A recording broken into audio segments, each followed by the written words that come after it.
Bonsoir, bonsoir, bonsoir, bonsoir, bonsoir à tous. Bon après-midi du côté du Cameroun. Toutes les villes du Cameroun, Douala, Yaoundé, Bafoussam, Bamenda, Ibolova, etc., etc., etc. J'espère que le son il est bon. Alors, si vous êtes en place, on va très rapidement commencer ce direct. Donc voilà, je vais attendre encore quelques petites minutes, le temps que tout le monde soit connecté. Donc une fois de plus, je vous souhaite à tous une très très bonne arrivée. Soyez les bienvenus. Voilà, donc on va attendre que tout le monde se connecte.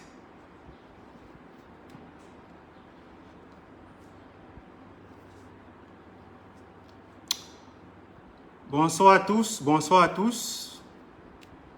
Alors dans quelques secondes, je vais très rapidement lancer le direct. Pour ceux qui me suivent dans les réseaux sociaux depuis, je crois, 2017. 2017, c'est bien ça. Je n'ai pas souvent l'habitude de m'exercer, en fait, dans ce registre-là. Donc, c'est l'une des rares fois auxquelles que je prends part. Donc, voilà. Connectez-vous, connectez-vous. C'est un direct très, très explosif, comme je l'ai annoncé. Il s'agit, n'est-ce pas, comme je l'ai tantôt annoncé dans le titre de ma publication précédente. Je vais relire, n'est-ce pas, ce qui était écrit dans ma publication précédente. Alors, j'ai dit que ne ratez pas le direct explosif de Nzumanto ce jour sur la page Facebook lorsqu'il sera 16h30, heure du Cameroun. Alors, je m'excuse déjà d'être arrivé avec quelques minutes. Je crois une trentaine de minutes de retard. Donc, voilà, j'avais quelques petits soucis, il fallait que je les règle avant. Donc voilà, je disais tantôt que le patron de 1xBet Cameroun, le nommé Kwadwo Steven Biennou, est à la tête d'une pègre au cœur de plusieurs enlèvements, des trafics d'influence, corruption de la justice, meurtre suspect d'une gamine. Et voilà. Et enfin, j'ai clôturé cette publication en disant que ceux qui me suivent, connaîtront, n'est-ce pas, le chemin qui mène à la vérité. Alors, en guise d'introduction de mon direct, il faut qu'on soit très bien clair. Il ne s'agit en aucun cas de vouloir, comme j'ai un peu pu bien le lire dans les commentaires de ma publication précédente, que je voulais m'attaquer à Murée Blanche, ce qui n'a complètement rien à voir, ce qui est totalement faux.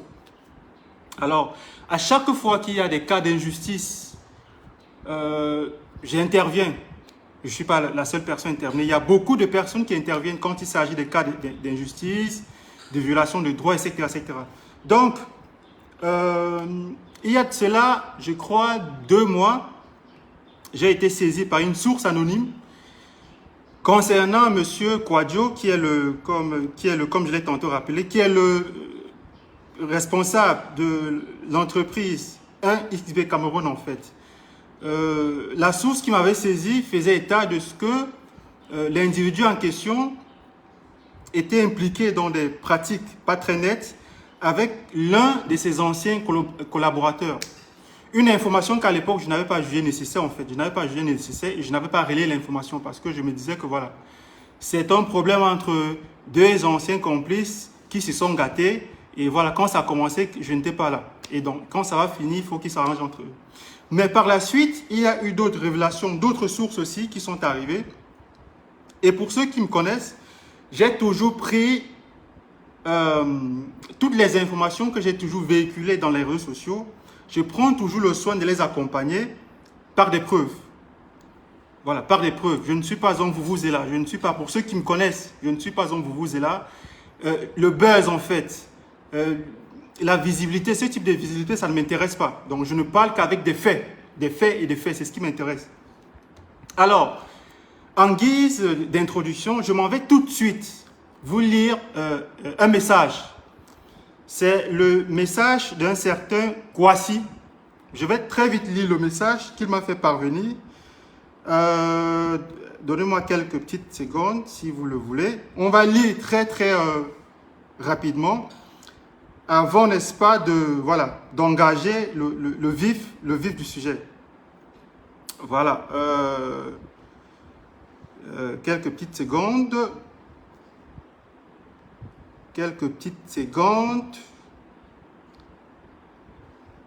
Voilà, j'y arrive. On va lire son message.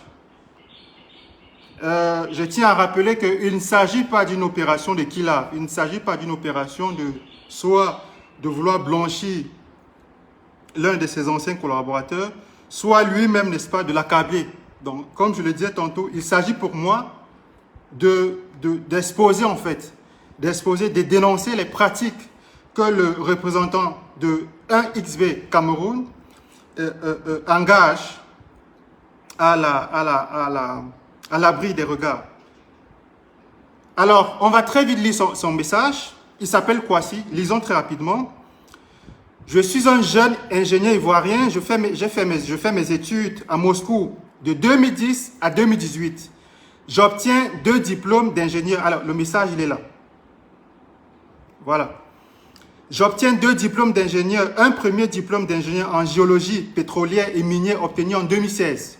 Un deuxième diplôme d'ingénieur en management et gestion d'entreprise obtenu en 2018. C'est donc avec le second diplôme que j'obtiens un boulot au siège central de l'entreprise 1xB à Moscou.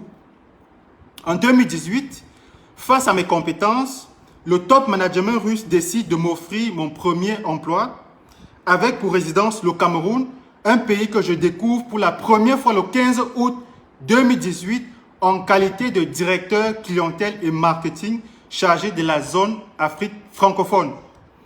Mes problèmes commencent le 2 juillet 2022 quand un de mes employés dérobe 8 737 000 francs CFA dans le compte de jeu d'un client que je découvre et décide de porter plainte et d'informer Bienou Steven, le show gars de Mireille Blanche. Hein? Le couple là qui s'est marié le 2 septembre 2023 à Zanzibar, qui est une île, n'est-ce pas, en Tanzanie. Ah, ils se sont mariés, ils ont obligé que tous les invités qui étaient là n'aient pas de téléphone. Mais ça, c'est un détail, c'est pas le, voilà. C'est pas le sujet qui est à l'ordre du jour. Donc, on continue. Je découvre et je décide de porter plainte et d'informer Bienou Steven, représentant sur papier de l'entreprise et non directeur exécutif. Je lui propose le problème survenu dans mon département, demandant son aide pour qu'il me dirige vers un commissariat comme je suis étranger et je n'ai jamais été confronté à un tel problème depuis que je suis au Cameroun pour mettre la main sur l'emploi et faire appel au client et lui remettre son argent en lui présentant les excuses de l'entreprise. Le 3 juillet 2022, je dépose une plainte au commissariat central numéro 1 de la ville de Yaoundé contre l'employeur voleur. On se comprend. Quand je dépose la plainte, un des commissaires me demande la somme de 500 000 francs CFA pour que l'enquête puisse vite avancer afin de vite mettre la main sur l'emploi avant qu'il ne fuit. Dans le souci de trouver une solution, je suis obligé de verser la dite somme, c'est-à-dire les 500 000 francs CFA, car j'avais peur que ma hiérarchie à Moscou soit au courant avant que je mette la main sur l'emploi, car concernant les Russes, ils m'auraient demandé de renvoyer tous les employés sur le champ et je voulais préserver l'emploi de 119 Camerounais, car j'avais recruté moi-même 120 Camerounais en leur offrant ce travail. À ma grande surprise, chose étrange, le lendemain, l'un des commissaires me fait appel et me demande de venir avec ma carte de séjour et mon contrat de travail. Chose que je fais. Une fois sur les lieux, ils me disent que ma carte de séjour est une fausse. Étonné, je leur fais comprendre que c'est impossible quand ma carte a été signée par la DGSN. Ils m'ont intimidé car ils ont vu que j'étais étranger et ils m'ont encore demandé une somme de 500 000 francs CFA. Ça fait 500 000 francs CFA, 2 fois. La première fois, on lui a dit que si tu veux que ton dossier avance, un commissaire, tu déposes 500 000 francs CFA. La deuxième fois, Ils lui ont demandé 500 000 francs CFA pour qu'il puisse, voilà, pour qu'il puisse régler son problème de carte de séjour, étant donné que celle qu'il avait, ils leur ont fait comprendre que c'était une fausse carte de séjour. Pourtant, c'est une carte de séjour, selon ses dires, était établie, n'est-ce pas, par la DGSN. On continue. Pour qu'il puisse me remettre ma carte de séjour, je refuse. Il insiste et me menace.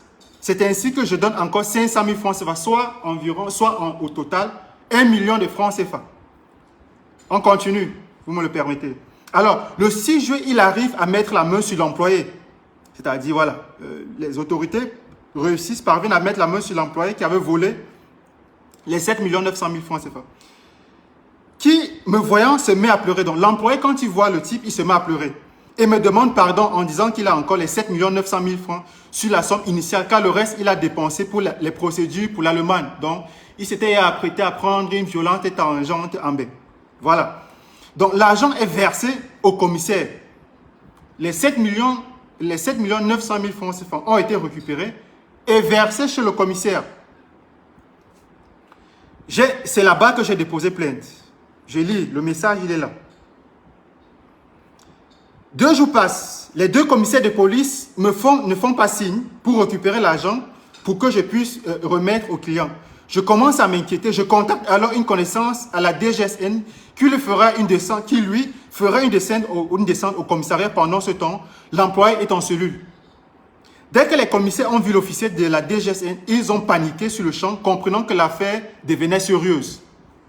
Saisis par la peur, ils sont allés voir un employé en cellule pour lui mentir que j'ai refusé de retirer ma plainte. Donc, ira à la prison de Koningui. Mais pour éviter cela, il doit mentir en changeant de version et en m'accusant de l'avoir envoyé voler.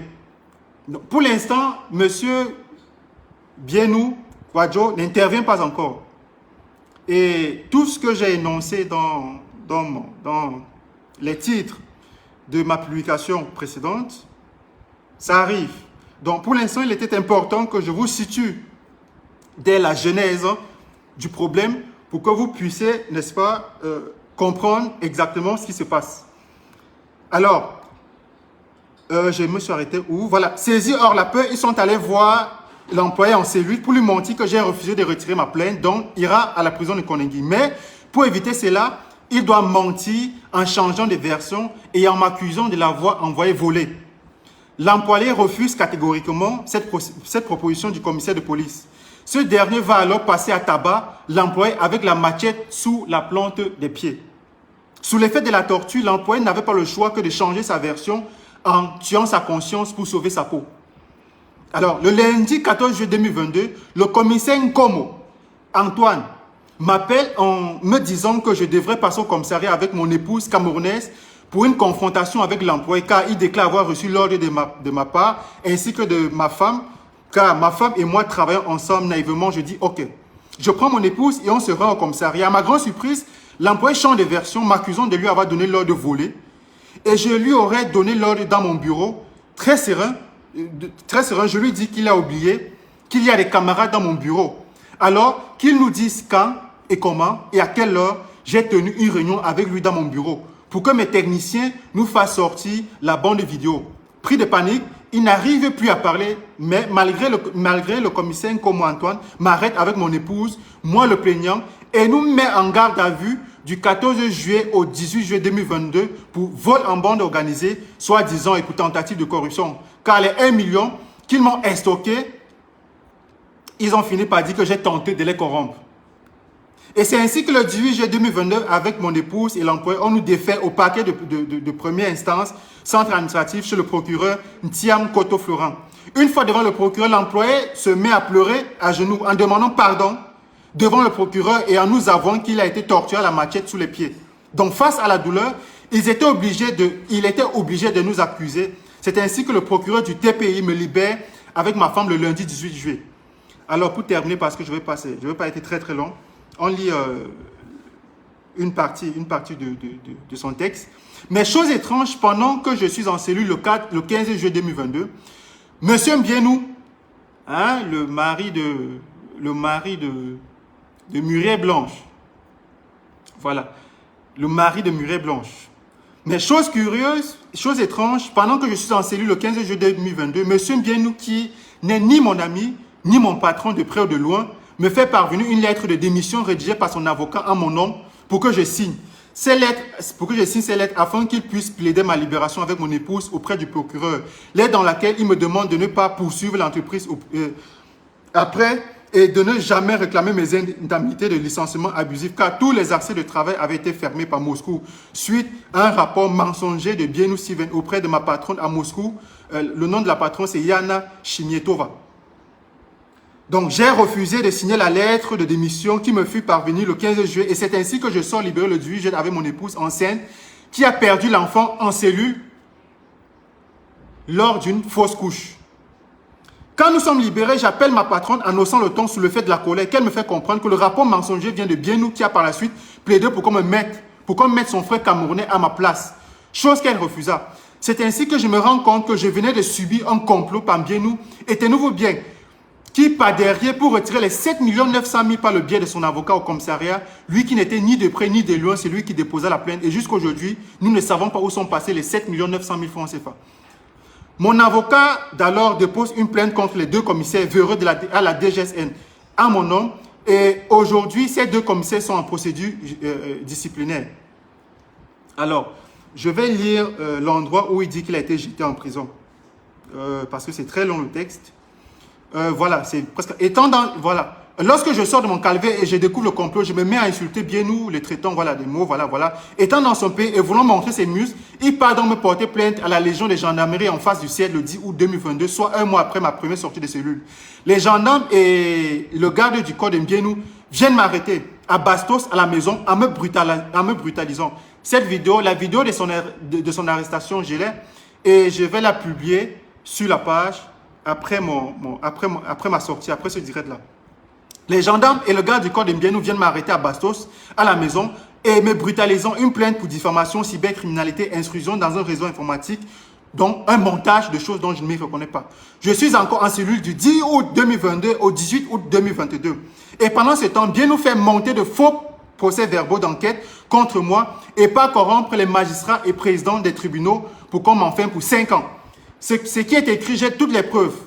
J'ai les vidéos des montagnes d'argent, des liasses et des liasses d'argent que M. Mbienou, le mari de Murée Blanche, remettait à son aile de camp, c'est comme ça que je vais l'appeler, à son bras droit, pour qu'il aille corrompre et des juges, et des magistrats, et des commissaires, et des commandants, et des gendarmes, etc. Ces vidéos, je les ai autant pour moi, et elles seront publiées. Alors, je continue. C'est très important que le texte est peut-être long, vous m'en excusez, mais c'est très important qu'on lise pour que, comme je le disais tantôt, que l'on comprenne exactement la nature de cet individu qui est un criminel. Et je reste convaincu, je suis très sûr, que le temps viendra, un jour viendra où M. Mbienou se retrouvera en prison. Ça, j'en ai la certitude. C'est ainsi que malheureusement, voilà, et voilà, après avoir monté des faux PV d'enquête contre moi et pas corrompre les magistrats et présidents des tribunaux pour qu'on m'enferme pour 5 ans en prison, c'est ainsi que malheureusement ou heureusement, je fus transféré à la prison centrale d'Nkoningui. Heureusement parce que mon passage en prison m'a permis de me rapprocher du Seigneur Jésus-Christ. Et cela m'a permis de voir réellement mes ennemis en entreprise et aussi de faire de très belles rencontres avec le professeur Alain Foguet et M. Olivier Bibounissa. Bon, je vais m'arrêter là, c'est un peu très long son texte. Donc, vous avez compris exactement ce qui se passe. Donc, l'un de ses collaborateurs déclare que la somme de 7 900 000 francs CFA ont été dérobés par un employé. Donc, tout naturellement, il va porter plainte. Il se rend dans un commissariat où il porte plainte. Et il arrive là-bas, on lui dit que, pour faire avancer le dossier, parce que c'est les expressions au Cameroun, pour faire avancer le dossier, il faut qu'il dépose 500 000 francs CFA. Il dépose les 500 000 francs CFA. Plus tard, on lui dit que sa carte de séjour est fausse. Et que, voilà, pour qu'on le laisse tranquille, il faut qu'il dépose encore 500 000 francs CFA. J'espère que vous avez compris. Et ce monsieur qui m'a écrit, monsieur Kouassi, puisqu'il est d'origine ivoirienne, ce qu'il ne sait pas, c'est que il s'agit en fait d'une véritable machination, d'une véritable cabale qui a été orchestrée et mise en place par M. Kouadio, puisque à l'époque où il a été arrêté, où il a été interpellé à son domicile avec son garde du corps, comme il a dit, parce qu'il avait un garde du corps, et il en a. Ce garde du corps s'est gâté avec Mbienou. Pourquoi est-ce que les deux se sont gâtés? Ce garde du corps, comment est-ce qu'il s'appelle? Je vais donner son nom, si vous me le permettez, très très rapidement. Ce garde du corps s'appelle Jonan Kepse, chef de la sécurité des établissements Biko. C'est ça, non? Voilà, Biko. Voilà. Il faut savoir que le groupe Biko, c'est eux qui ont un XB Cameroun, qui ont d'autres entreprises que je ne vais pas citer ici. Donc, M. Njona Kepse était l'aide du camp, l'ami fidèle, le très proche fidèle de Kouadio. C'est lui qui était chargé de transporter des valises d'argent, des mallettes, des cantines de billets pour corrompre les juges, pour corrompre les gendarmes, pour corrompre les commissaires, pour corrompre les commandants.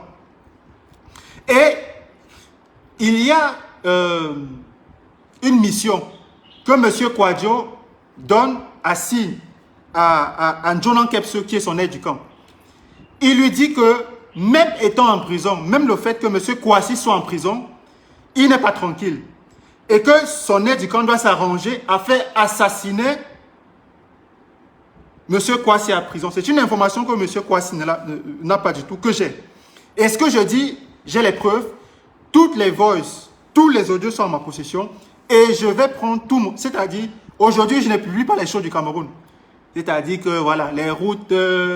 les piments info, les échouations de chemin, je n'en parlerai pas. Je vais prendre tout mon temps aujourd'hui pour publier systématiquement, méthodiquement, l'ensemble de ces preuves dont je suis en train d'évoquer.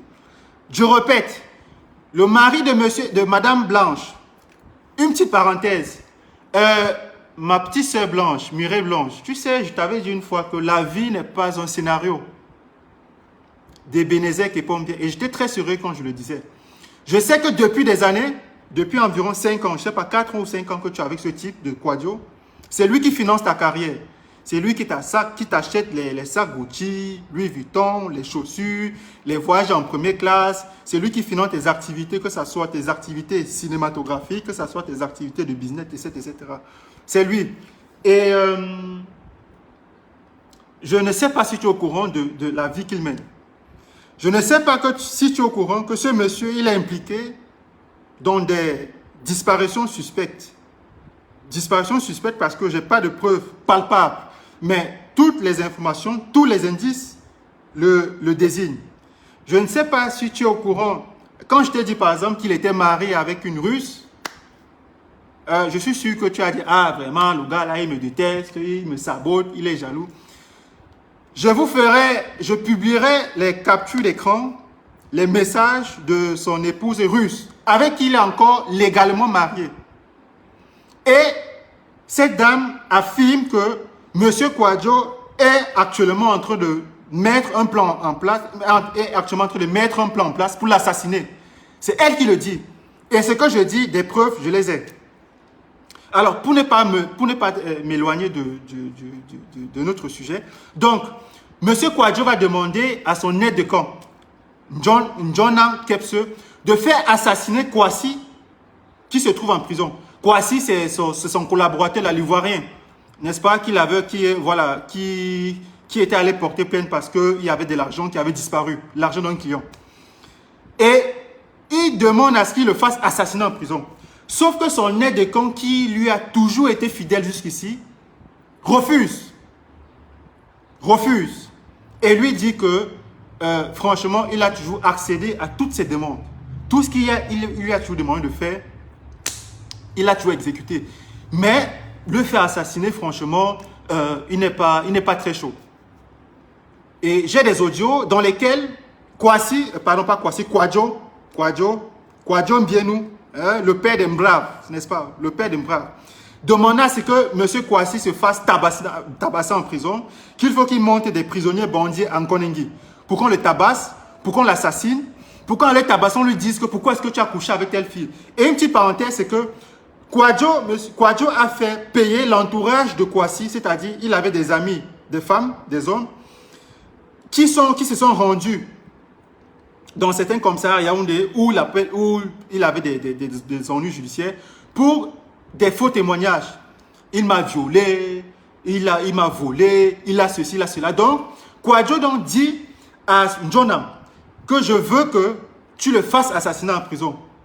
Et que je veux que tu le fasses massacrer. Et que pendant le massacre, que les gars lui disent que ça t'apprendra à violer des gens. Ça t'apprendra à coucher avec les femmes d'autrui. Ces voices, je les ai. Et je vais les publier. Monsieur Njona refuse. Son aide de camp refuse.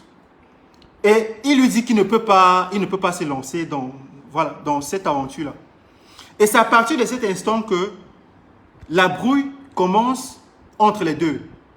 La méfiance naît entre les deux. Entre celui qui autrefois était très très proche, très fidèle, qui était le porteur de valises, le porteur de mallettes, qui était chargé d'exécuter un ensemble de choses qui étaient commanditées ou commandées par son patron, commence à s'éloigner de ces derniers. Et il commence à craindre pour sa vie. Monsieur Njona commence à craindre pour sa vie, puisqu'il connaît les méthodes. Et les méthodes de Kouadio me rappellent un certain Amougou Belinga, qui avait à sa solde et la police, et la justice, et l'armée. C'est exactement ce que le patron de 1xB Cameroun fait aujourd'hui. C'est-à-dire qu'il a des commandants, il a des commissaires avec lui, et il y a même des voix dans lesquelles il cite le nom d'un tortionnaire qui est négativement célèbre au Cameroun. Celui de la CEMIL, là, comment il s'appelle? Quelqu'un, j'ai oublié son nom là. Celui de la CEMIL qui est très fort pour torturer les opposants du régime de Biya. Il y a des voix dans lesquelles il le cite. Il lui dit que je lui ai confié tel dossier, je veux qu'il fasse telle chose à telle personne. Donc, comme j'ai dit tantôt, ces voix sont là. Ils seront publiés au fur et à mesure. Voilà, Mbankui, merci. Les voix dans lesquelles il cite Mbankui. Donc, Njona, son aide de camp, monsieur Njona, qui refuse de faire assassiner Kouassi en prison. Et il commence à craindre pour sa vie, parce qu'il connaît les méthodes de son patron. Il s'éloigne de son patron. Il rentre un soir chez lui. Donnez-moi 2 secondes, il faut que je sois calé sur la date. Il rentre un soir chez lui et il découvre que sa fille a été assassinée. Je répète, celui qui fut jadis son aide de camp, son garde-corps, celui qui était chargé de corrompre, celui chez qui il confiait, n'est-ce pas, l'argent, les missions pour aller corrompre tel, pour aller soudoyer tel. Quand il refuse de faire assassiner Kouassi en prison, il s'éloigne. Il s'éloigne et il devient automatiquement une cible de son ancien patron. Et un jour, il rentre chez lui et découvre que sa fille a été assassinée. Donnez-moi quelques secondes pour que je retrouve la vidéo très brièvement, la vidéo de sa fille qui a été assassinée à son domicile.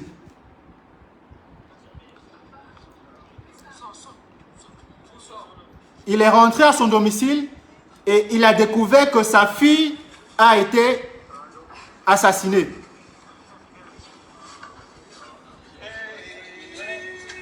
Je ne vais pas montrer les images parce que les images sont très effroyables.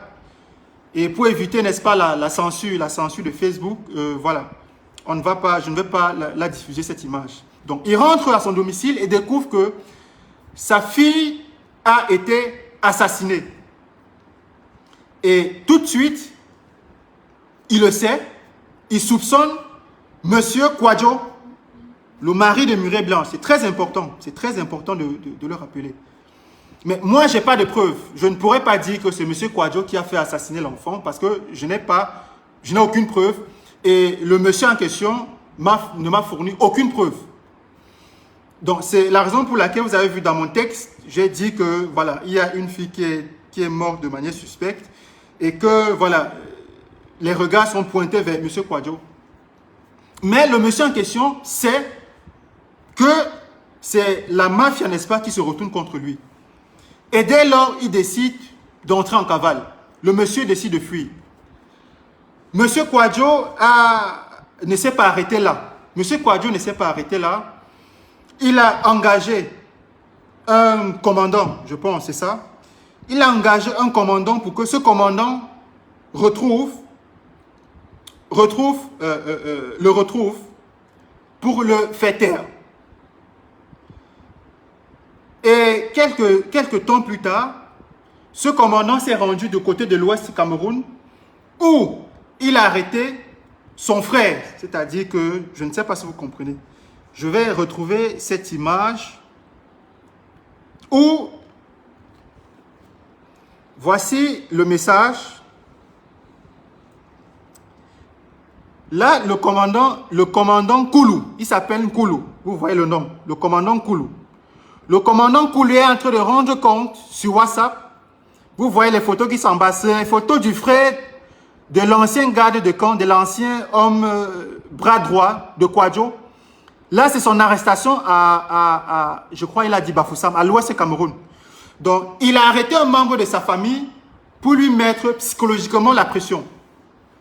C'est-à-dire que son frère ne connaît rien, son frère n'a jamais été impliqué dans ses activités.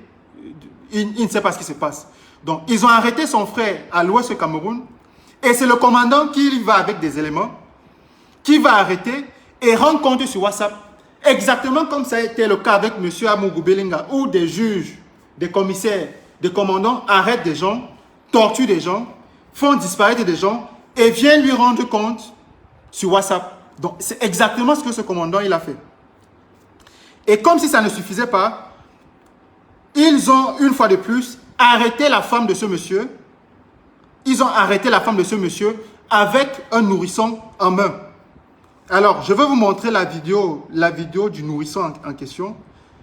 Si c'est pour vous donner un aperçu autant pour moi, un aperçu de l'ampleur en fait, de l'ampleur de la criminalité, de la manipulation de la justice, de tout ce que vous n'avez pas idée, dont est à l'origine le patron de XB Cameroun. Alors, je vais vous montrer la vidéo de l'enfant de cette femme qui a été enlevée par l'un des commandants qui avait été envoyé par M. Kouadio.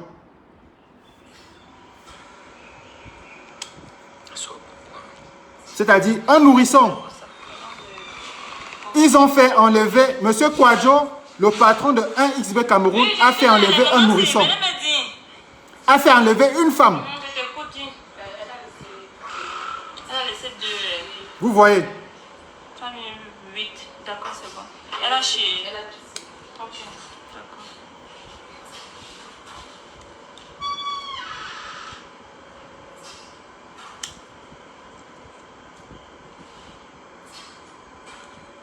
Alors là, c'est l'enfant, c'est le nourrisson. Là, c'est le nourrisson de la femme de son ancien bras droit qui a été enlevé, et l'enfant et sa femme. Et l'enfant et sa mère, ou sa femme, si vous voulez. Pour mettre la pression, en fait, la pression psychologique à son ancien garde de camp. C'est comme ça que je l'appelle, c'est comme ça qu'il se revendique. Voilà, de se rendre, parce qu'il est question de le taire. Le monsieur connaît beaucoup de choses. Et je vous ferai écouter quelques audios dans lesquels M. Kouadio manipule la justice, demande à ce qu'on aille à la prison d'Nkoningui, tabasser, massacrer le type, son ancien collaborateur. Alors, vous me donnez quelques petites secondes, je vais retrouver ces voix. Il y en a une trentaine. Il y en a une trentaine. Voilà, donc, donnez-moi juste quelques secondes.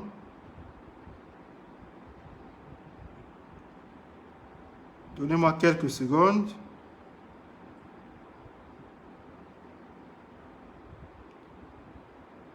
Alors, voici ce que le commandant et le militaire disent dans un voice. C'est-à-dire le commandant qui a été embauché par Kouadio. Écoutez, ce commandant était à la traque en fait. Il était en train de traquer son ancien garde de camp. Écoutez. Allô? Allô? Gars, comment? Ouais, ça va, ça dit quoi? Bon, je voulais te dire derrière ça. Là, gars, comment celui qui parle là, c'est le commandant et le militaire en fait. Écoutez. Reste à l'écoute, je suis dehors. Hein? Oui, je suis à l'écoute, moi. Oui, reste à l'écoute. Je vais te faire signe là, je suis dehors. J'étais chez lui là, on a trop campé, il n'est pas là donc. On est en train d'aller au deuxième point. On va le trouver. Ils étaient chez lui, ils n'étaient pas là. Ils ont campé autour de son domicile pour l'enlever, soit pour l'enlever, soit pour le faire disparaître, soit pour l'assassiner. C'est-à-dire les mêmes méthodes qui se sont déroulées avec l'affaire Martinez-Zogo. Ils étaient autour de son domicile. Là, c'est un commandant qui s'exprime. Et il est en train de rendre compte à Kwadjo, le patron de 1 ISB Cameroun. On était autour de son domicile, on a campé et on ne l'a pas trouvé.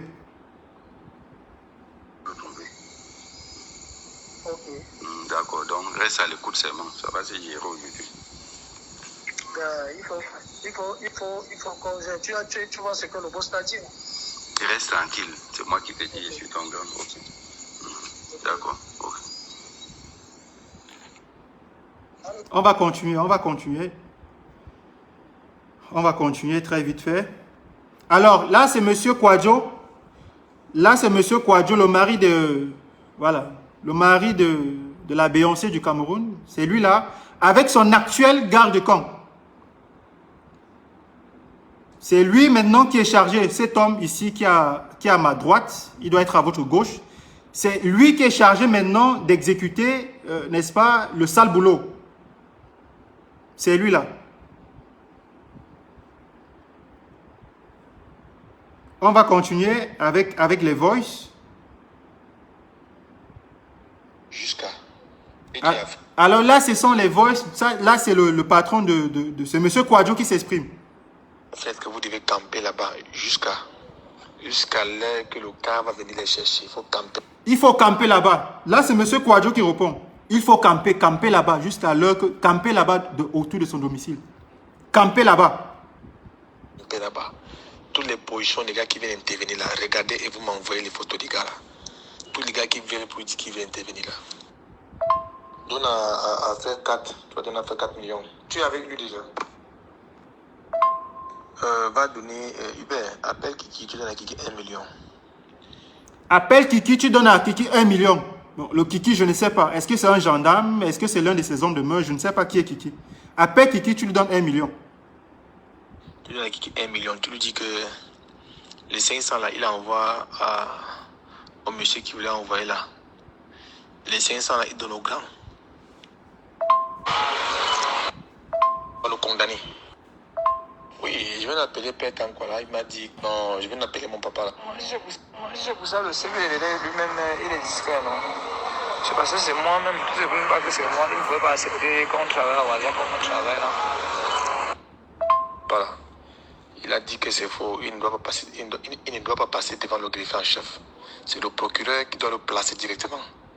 Le procureur qui doit le placer directement. On ne doit pas envoyer une information. Alors, ça, c'est quand M. Kwadjo intervenait dans la procédure judiciaire qui avait été engagée contre son ancien collaborateur. Donc, il chargeait ses hommes de main de distribuer l'argent à tel procureur, à tel magistrat, à telle personne, à telle personne. Il dit que c'est faux. Il va passer faire quoi devant le greffier en chef?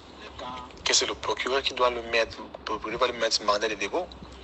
Il va d'abord aller en Konégui. Attendre que moi je rentre du voyage. Quand je vais rentrer, maintenant qu'on voit encore le juge, une fois on le condamne, au moins 5 ans. C'est lui qui parle. Il était très sûr de lui en fait. Il avait remis la somme de 5 millions de francs CFA à un juge, je crois une juge, si je ne raconte pas de bêtises, pour condamner son ancien collaborateur à 5 ans de prison. D'après ce que son collaborateur m'a dit, qui est aujourd'hui en liberté, m'a dit qu'il rend grâce parce que le Cameroun n'est pas totalement pourri. Cette femme qui était juge avait refusé de l'envoyer en prison pour 5 ans parce qu'il n'y avait aucune preuve. Il n'avait aucune preuve, n'est-ce pas, qui devait l'envoyer en prison.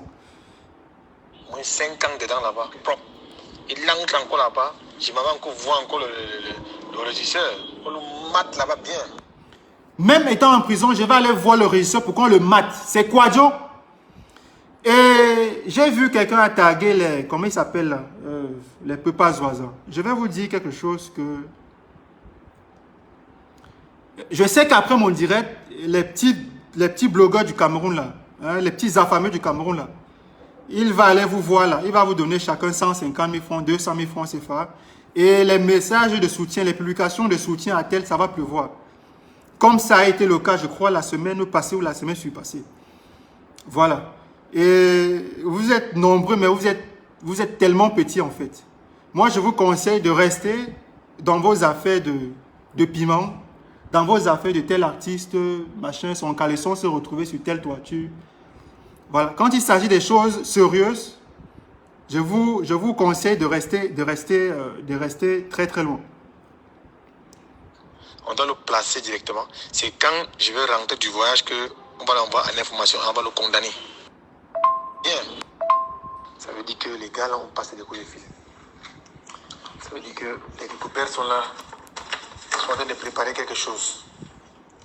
Il faut qu'on se prépare. Parce que comme il veut monter la mafia, nous on va faire la mafia. C'est de ça qu'il s'agit. Comme il veut jouer sur la mafia, on va aussi faire la mafia. C'est monsieur Kwadjo, c'est lui. Tu vois non. Tu as ça prêt à main. Oui, tu vois non, comme tes gars qui sont en prison là, comme sont eux qui gèrent le transfert des prisonniers. Apparemment ce matin là, il y a une vague qui va monter au tribunal, au parquet là-bas. Il y a une vague qui va monter au parquet. Bon, je ne sais pas si je me trompe, mais en principe, je pense qu'il devait passer aujourd'hui au parquet. Et comme je ne suis pas là, les gars là-bas vont faire renvoyer ça même dans 1 mois. Le jugement. Mais prends d'abord l'information, tu me dis. Alors, je vais mettre une petite pause à ces différentes écoutes. Lorsque la fille de son ancien garde de camp décède, ce que le patron, un ISB du Cameroun, qu'est-ce qu'il fait? Il va voir sa femme russe. À l'époque, il était à Yaoundé. Sa femme russe. Et il dit à sa femme russe, il y a trop d'instabilité au Cameroun, il y a beaucoup d'insécurité au Cameroun, et moi, je ne voudrais pas que tu restes ici. Il y a beaucoup d'insécurité parce que la preuve en est que la fille de mon collaborateur, de mon bras droit que tu connais, a été assassinée dans des conditions assez étranges. Et je ne voudrais pas que tu restes au Cameroun parce qu'il y a beaucoup d'insécurité au Cameroun. Donc, je vais te conseiller d'aller en Russie, de rentrer en Russie et d'attendre le temps que la situation, n'est-ce pas, d'insécurité au Cameroun se calme et je te ferai revenir par la suite. Sauf que M. Kwadjo, son plan, c'était quoi? Son plan, c'était de faire partie la fille, sa femme, et par la suite, de contacter son avocat et de saisir la justice pour que la justice constate en fait l'abandon de foyer par son épouse. Et c'est ce qu'il a fait. Et ces documents, je les ai avec moi. Et ces documents, je les ai avec moi que je vais publier après mon direct. Donc, est-ce que c'est lui qui a fait assassiner cet enfant? Je n'en sais rien. Mais la mort de cet enfant a été, n'est-ce pas pour lui, une occasion d'exécuter un schéma bien précis. Parce qu'il avait déjà le schéma d'épouser Murée Blanche. Sa femme étant au Cameroun, ça devait être compliqué. Et il fallait éloigner le plus vite, le plus loin possible sa femme russe. Avec le prétexte de l'insécurité qu'il y a au Cameroun, des assassinats, machin. Donc il a fait partir la fille en Suisse. Et par la suite, donc, il a pris son avocat, ils sont allés à la justice, dire que voilà, ma femme a abandonné le foyer. Constatez vous-même, elle a fui le mariage. Donc, moi, je veux divorcer. Et c'est ce qu'il a fait. Et sa femme, donc, apprend depuis la Russie que le monsieur son mari veut divorcer au Cameroun et que son mari l'accuse d'avoir abandonné son foyer. Son mari l'accuse d'infidélité. Et quand sa femme essaie de comprendre ce qui se passe, des menaces de mort. Je vais lire les messages de sa femme là. Voilà, je vais les lire, ces messages que j'ai. Il a fait parvenir des menaces de mort à sa femme légale en fait. Parce qu'il faut savoir que jusqu'ici, ils ne sont pas divorcés. Ils ne sont pas divorcés. Je vais lire le message de sa femme. C'est les messages là. Steven m'a menacé, j'ai dû quitter Dubaï. Je suis en sécurité ici, donc je ne sais pas où est-ce qu'elle est en sécurité. Steven a menacé de me tuer. Le message, il est là, pour ceux qui peuvent lire. Voilà, il n'y a pas de numéro de téléphone. Steven a menacé de me tuer. Il a eu le message, il est là. C'est sa femme russe qui le dit. Steven a menacé de me tuer. Steven m'a poursuivi en justice au Cameroun. Le message, il est là. Alors, je lis pour vous. Steven m'a poursuivi en justice au Cameroun. Il écrit que je me suis enfui de lui il y a 1 an et qu'il ne sait pas où je suis et qu'il n'a aucun lien avec moi. Pourtant, nous communiquons constamment. Avec lui, nous nous rencontrions à Dubaï. Il était à Dubaï avec moi mi-juillet 2023. Le message, il est là. Pendant ce temps au Cameroun, avec son avocat, il dit que la femme a fui le foyer. Il ne sait pas où la femme se trouve parce qu'il a des projets de se marier avec Mireille Blanche. Et il fallait fuir, il fallait aller se cacher en Tanzanie pour épouser Mireille Blanche. On continue. Il m'a trompé pendant très longtemps et maintenant il me poursuit en justice et menace de me tuer. C'est le message de son épouse, la russe. Le message, il est là. Le message, il est là. Steven est allé devant un tribunal, a payé beaucoup d'argent et il a divorcé illégalement en 1 jour. C'est le message de la femme en question, c'est là. De sa femme russe. Alors, ce week-end, sa femme encore une fois le dit, ce week-end, il tente de se marier une seconde fois à Zanzibar avec Muriel Blanche. Vous voyez donc que sa femme vient sur Facebook, elle dit que voilà, ce qui se dit c'est faux. Mais en inbox, c'est pas le même discours. En juillet 2019, Steven a été emprisonné au Gabon. Le message, ça c'est sa femme. Vous connaissez la chanson. Quand la femme se fâche, le secret est dehors. C'est là.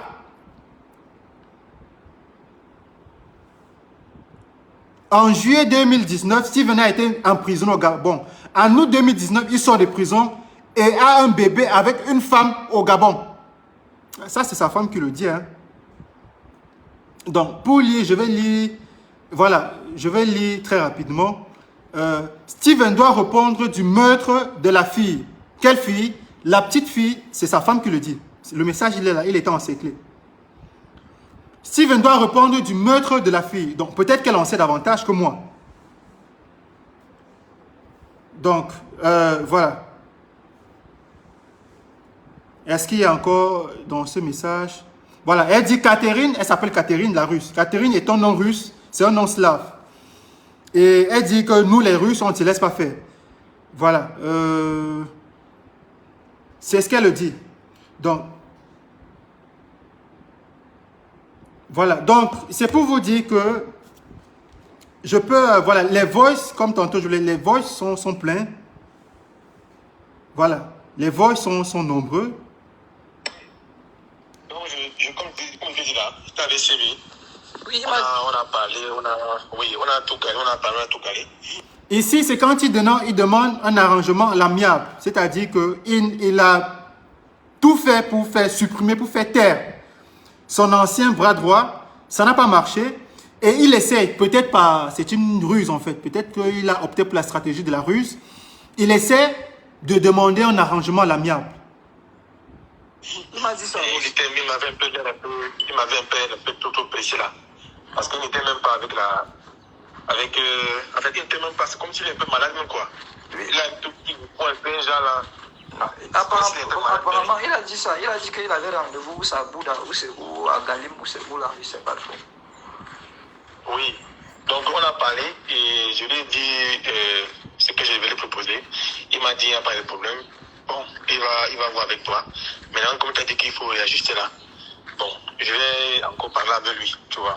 Ok. Et comme c'est lui qui j'ai l'intermédiaire là, mais je gère avec lui. Donc, je vais parler avec lui.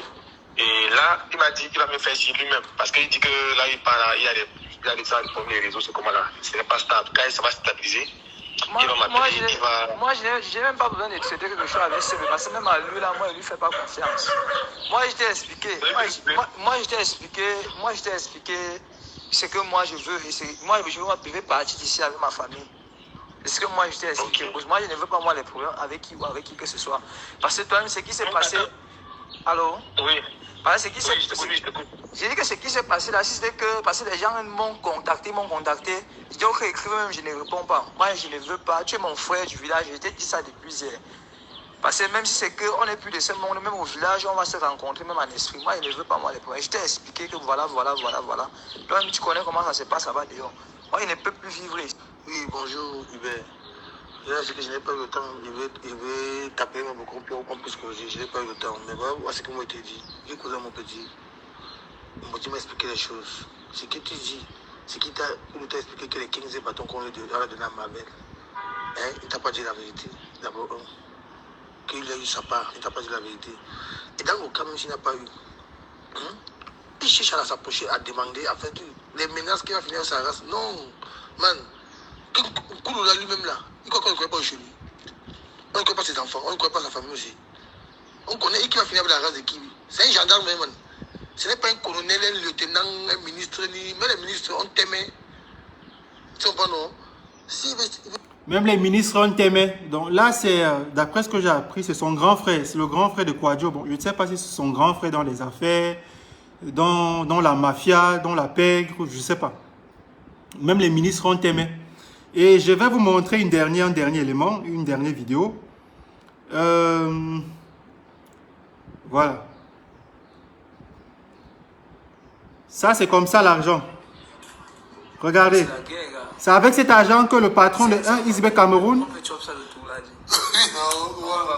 fait corrompre des commissaires, des commandants, des juges, des magistrats.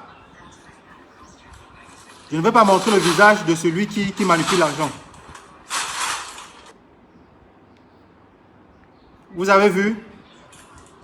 C'est la guerre, gars. 500 bâtons, on peut chop ça de tout là. 500 millions de francs CFA. C'est la guerre. Les njamboteurs là, vous voyez là où vous voyez où votre argent part? Voilà votre argent.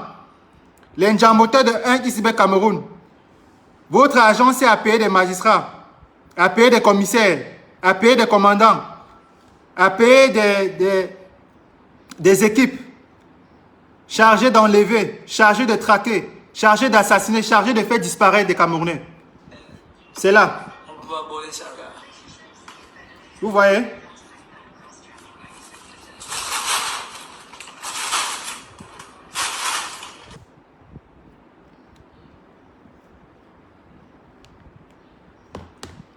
Donc,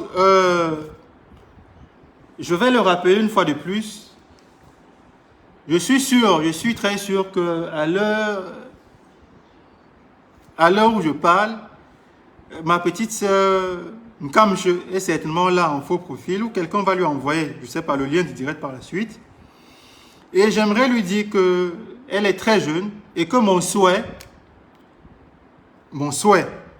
c'est qu'elle demeure, n'est-ce pas, elle soit sur le tapis rouge à Hollywood, je ne sais pas où. Et qu'elle est très jeune. Et qu'elle est très jeune.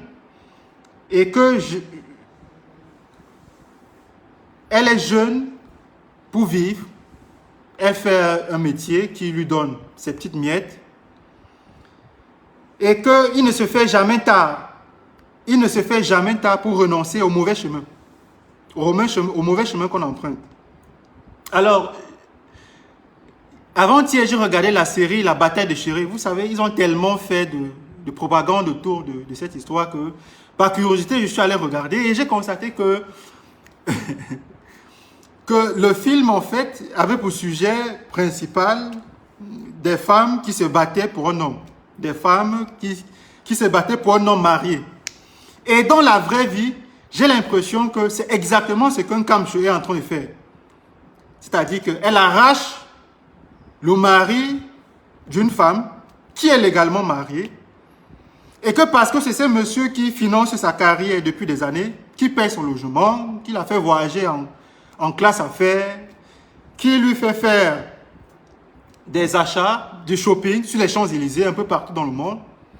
Et que peut-être elle s'est cru qu'il fallait le récompenser en l'épousant. Qu'elle sache dès l'instant que ce monsieur, c'est un criminel.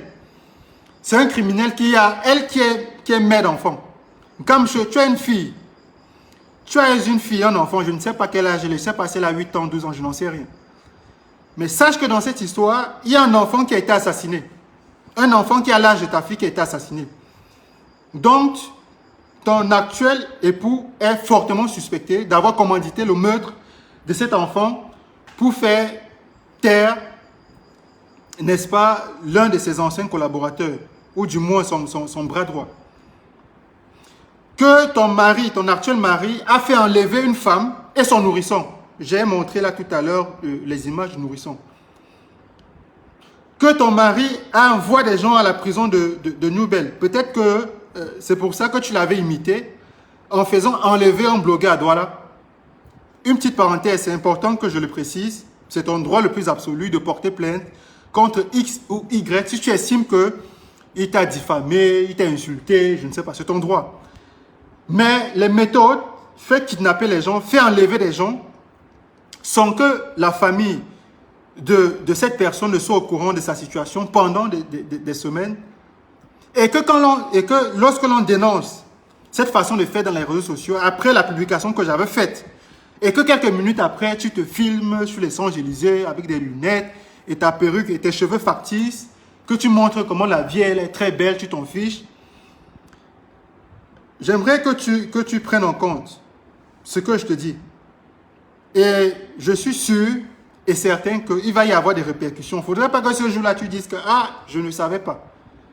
Ah, je n'étais pas au courant. » Si tu n'as jamais été au courant que ce gars, si c'est un criminel, que ce gars fait enlever des mamans avec le nourrisson, que ce gars est soupçonné d'avoir commandité l'assassinat d'une fillette, que ce gars envoie des gens en prison et demande au juge de les condamner à 5 ans de prison. Ça, je peux le prouver parce que j'ai ici des éléments avec moi qui étaient ce que je dis. Que ce gars corrompt la justice, il corrompt tout le monde, qu'il a constitué un groupe de personnes qui sont chargées de traquer des citoyens, d'enlever des gens, de passer des gens à tabac ou peut-être de faire disparaître des gens. Je ne sais pas combien de personnes ont été victimes, mais il n'est jamais trop tard. Il n'est jamais trop tard pour faire comprendre, pour revenir sur le bon chemin. Parce que quand demain, il ne faut pas que demain tu viennes dire « Je n'étais pas au courant, je ne savais pas. » Maintenant, tu le sais. Il faut savoir que les hôtels luxueux dans lesquels tu dors, que les restaurants cossus dans lesquels tu dînes, tu manges, que les premières classes, là, dans les avions que tu prends, que tu saches que tout cela est financé avec l'argent d'un criminel, parce que c'est un criminel. C'est un criminel et il n'est pas différent d'un certain Amogo Bellinga. Est-ce qu'il t'a dit pourquoi est-ce qu'il avait fait la prison au Gabon? Est-ce qu'il t'a dit pourquoi? Est-ce qu'il t'a dit qu'il a un enfant au Gabon? Est-ce qu'il t'a dit qu'il a fait partie sa femme russe qui était logée à Yaoundé, qu'il a fait partir en Suisse, il a fait voyager en Russie, je pense, ou à Dubaï, prétextant que le Cameroun, il y avait beaucoup d'insécurité, on tuait des gens, machin, truc, et que c'était son plan, peut-être votre plan, peut-être que lui et toi, vous étiez au courant, c'était votre plan, ça venait de vous, et qu'une fois que la femme est partie, il est resté saisir la justice, affirmant que sa femme avait abandonné le foyer. Il est important que tu le saches. Tu es très jeune, tu as une vie à construire, tu as une carrière à construire. Le 2 septembre, là, vous vous êtes mariés comme des bandits en cachette. Moi, depuis que je suis né, on m'a toujours appris que le mariage était l'occasion pour deux personnes de célébrer leur joie, leur bonheur. Et quand on est content, quand on célèbre son bonheur, sa joie, mais on invite les personnes, on invite les gens à partager ce moment avec vous.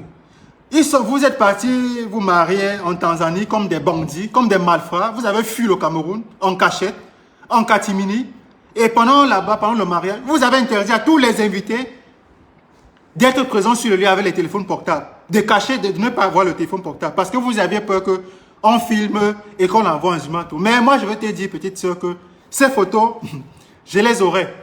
Il y a un sujet plus important pour l'instant sur lesquels je dois m'exprimer.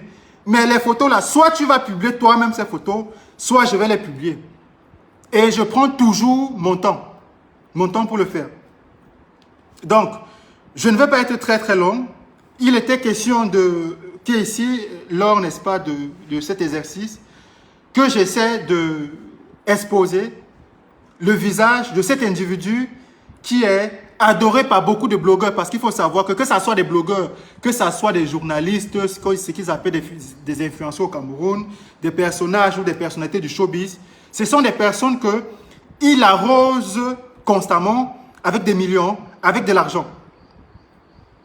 Vous allez voir que dans les minutes ou dans les heures qui suivent, ils vont multiplier des publications, des publications de motions de soutien, de mes encouragements, de je te soutiens, etc., etc. C'est comme ça que ça a toujours été, c'est comme ça que ça a toujours marché. Et c'est des pratiques, comme je le disais tantôt, qui s'apparentent à celles d'un certain Mugu Bellinga. À chaque fois qu'il était cité dans telle malversation, dans telle polémique, il y avait des journalistes, des blogueurs tout de suite. Soutien total à Sa Majesté, soutien. Jusqu'à ce que ce soutien se termine à la prison de Nkonengue aujourd'hui. Et c'est ce qui arrive c'est ce qui va se passer avec Kouadio. Je ne sais pas exactement quand, mais ce gars est un criminel et sa place, c'est en prison. Quand est-ce que ça va arriver? Je ne le sais pas, mais ça va arriver. Alors, je vais prendre congé de vous et je ne m'en irai pas sans vous rappeler ce que je vous ai dit. Tout ce qui a été dit lors de ce direct, je vais les publier concernant les voices, les messages audio dans lesquels M. Kouadio demanda à ce qu'on fasse tabasser, qu'on massacre, qu'on assassine son ancien collaborateur qui se trouvait à l'époque à la prison de Nkonengue. Voices dans lesquelles il demandait à tel commandant, à tel commissaire, à tel magistrat d'interpeller tel, de donner tel nombre d'années à celui qu'il considérait comme son adversaire. Tous ces éléments sont avec moi et ils seront publiés très bientôt après mon direct. Donc c'était un plaisir de m'être livré, n'est-ce pas, à cet entretien avec vous aujourd'hui. Et comme vous le savez, je n'ai pas l'habitude de faire des directs parce que je suis plus à l'aise avec des publications, avec des sorties écrites. Et j'espère que très prochainement, peut-être demain, peut-être après-demain, peut-être la semaine prochaine, je ne sais pas quand, on aura l'opportunité une fois de plus de se retrouver. Alors, je vous souhaite un magnifique week-end et on se dit à la prochaine. Merci et très bonne fin de journée à tout le monde. Ciao.